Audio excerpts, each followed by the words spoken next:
Hey, you guys, I am French Allsbrooks, and I am back with a book review. It has been about 2 weeks since I recorded a book review, but I've been listening to a lot of audiobooks with Libby. This book is titled Happiness is a Choice You Make Lessons from a Year Among the Oldest Old. It is by John Leland. The book is available with Kindle, it's $9.69. You can find it on audiobook with hardcover, paperback. I said I read it with Libby. It's 258 pages. Now, it says in 2015, when the award winning journalist John Leland set out on behalf of the New York Times to meet members of America's fastest growing age group, he anticipated learning of challenges of loneliness and the deterioration of body, mind, and quality of life. But the elders he met took him in an entirely different direction. Despite disparate backgrounds and circumstances, they each lived with a surprising lightness and contentment.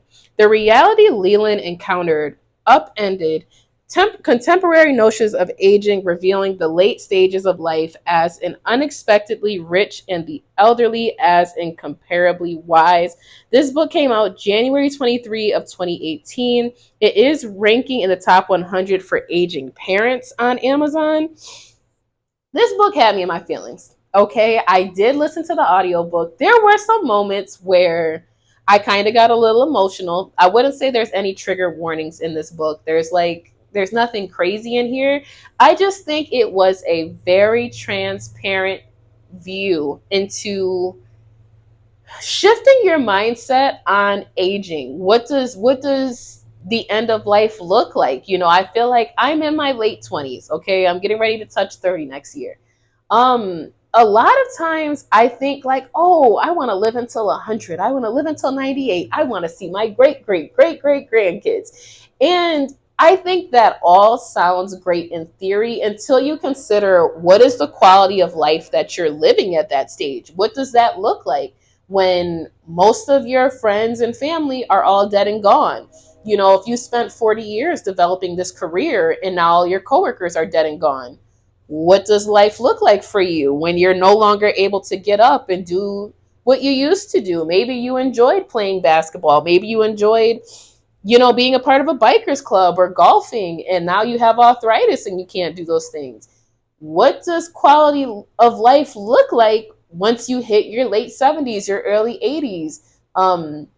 There were a lot of points in this book where the author said, like, how I was a CNA, okay, for 6 years. I worked with people with dementia. I worked with people with Alzheimer's. I worked with a myriad of people, okay. I've changed colostomy bags. I've wiped behind. I've done it all. I've been pissed on. I've been shit on. I done cleaned shit from underneath fingernails, off of walls. If whatever comes to mind, I done experienced it, okay? And I've been threw up on and everything, okay? Very strong stomach at this point. But there's just certain moments where you are taking care of someone that's older, and they may make a remark like, "I just wish I died today." And it's like the first time you hear it, you're like, "Oh my God, don't say that." Like that's your knee-jerk reaction is, "Oh my God, why would you say that?" Like, Miss Leanne, don't say that. Like, you want to be here with us. We would all miss you. We all love you. And it's like the more you hear them say it, the more you're like, this person's effing crazy. Like, girl, you're not dying anytime soon. And it's also interesting, and I feel like there's like this ongoing like joke in the caregiving community to an extent. Not necessarily a joke, but it's almost like the ones who want to die the most, I swear to you, they live the longest. They live the longest. It's almost like a cruel joke. Then you get the ones that are like in their 70s, 80s, they're enjoying life. They're like, "Yeah, if I can stick around another 10, 15 years."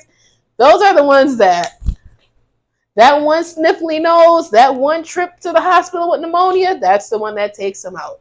The older people that you see that are like super feeble, they're super in pain, or maybe like they're just tired of living.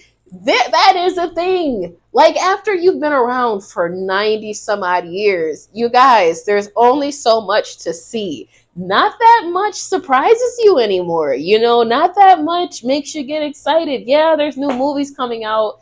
You done seen a whole bunch of movies. You done seen a whole bunch of stuff. You done lived through over how many presidents?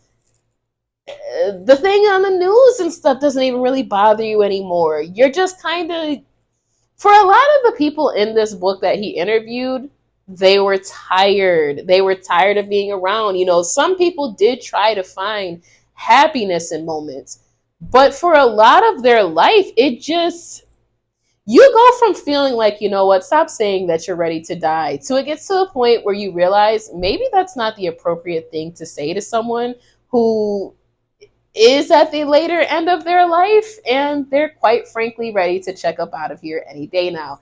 Maybe the more appropriate thing to say is, well, we love you and maybe we'll definitely miss you, but we love you. Or maybe just holding space for them, or maybe just shutting up and listening to them instead of having that knee-jerk reaction of don't say that. Or maybe if your mom or grandma is to the point where they're like, I want a DNR, if I go ahead and if I code out of here, let them wheel me on out, instead of you being like, no, mom, we're going to fight forever. If we got to give you a feeding tube, that's what we're going to do. If we got to sit here and put you on this and that, that's what you're. The book really had so many points where I was like, you know what? There is a thin line between wanting your loved ones to be around and wanting your loved ones to live longer. There's a thin line between that and like you are literally robbing them of what they want, which is to quite simply, they want to die sometimes.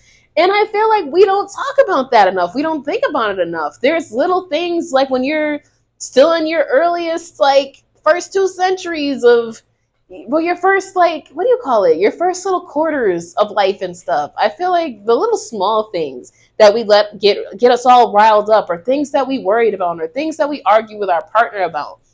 When you look at the conversations that were had in these interviews of what became important to them in their relationships as they got older, it wasn't always, okay, we're 50-50 here for each other. It wasn't always, well, it's because of our intimacy, or it's because of how attractive this person is.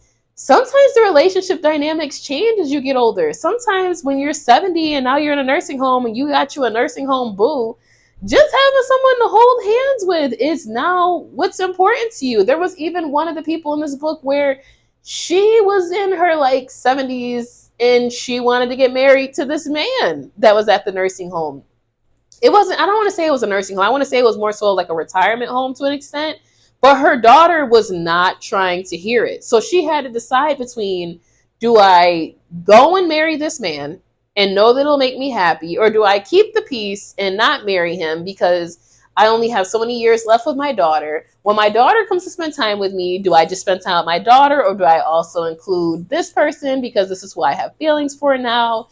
It just really gave me insight on, the older we get, the less things are black and white. It's not that simple. It's just not that simple. There's sacrifices you make sometimes, even later in age, of you like, you know what, just to keep the peace, this is what I'm going to do. I highly, highly, highly recommend this book to anyone that feels like they are unhappy with their life. Maybe they feel like they're at a crossroad. Maybe they feel unsure of what they should be doing, how they should be feeling about certain things. I highly recommend this book because, like I said, it had me a little teary-eyed. It definitely made me feel a lot more grateful for the things that I do have, for the things that I do experience. I think as we all get older, we have different pains and aches in our body, especially if you've had a child. I think we all have some of those just lingering pains and things. But just, the gratefulness I felt for what I can do. The gratefulness I felt of, okay, more of my family is alive than that is not. It hit different. This book definitely hit different. I think I stumbled upon this book because I just saw it in Libby. I was looking for audiobooks to listen to, pretty much.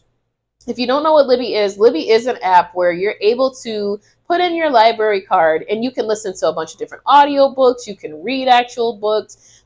If there's a book that you're interested in and it's not available, you can place it on hold. You can loan out up to 10 books at a time. You can place 10 books at a time on hold. You can create yourself tags. Like, I use my little tags on there for my to be read list and stuff, or books that maybe I already have read, or books that I don't know, books that I'm keeping an eye out for. Like, when the library does get a copy of that book, that's something that I want to see. That's something I would want to read. I'm not crying. My allergies are acting up, so don't do me.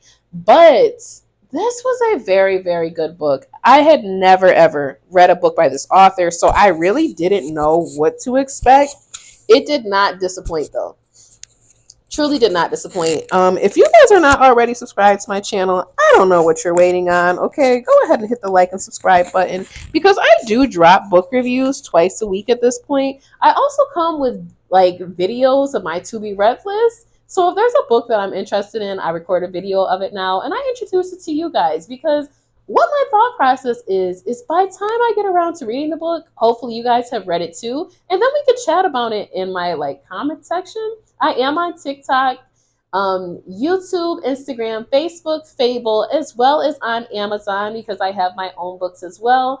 My Favorite X is still free currently on Barnes and Nobles as well as Amazon. I don't know how much longer it's going to be free, but it is currently. So if you have not already, go ahead and download your free copy. If you've downloaded your free copy, go ahead and share the link with one of your friends or family members that hasn't read my books yet, because I am trying to make sure that not only am I an author, that I'm also an active reader, but that I am showing up in all the ways that I possibly can for 2024 in the book community. So that's where I'm at with it. I'm super excited about this year.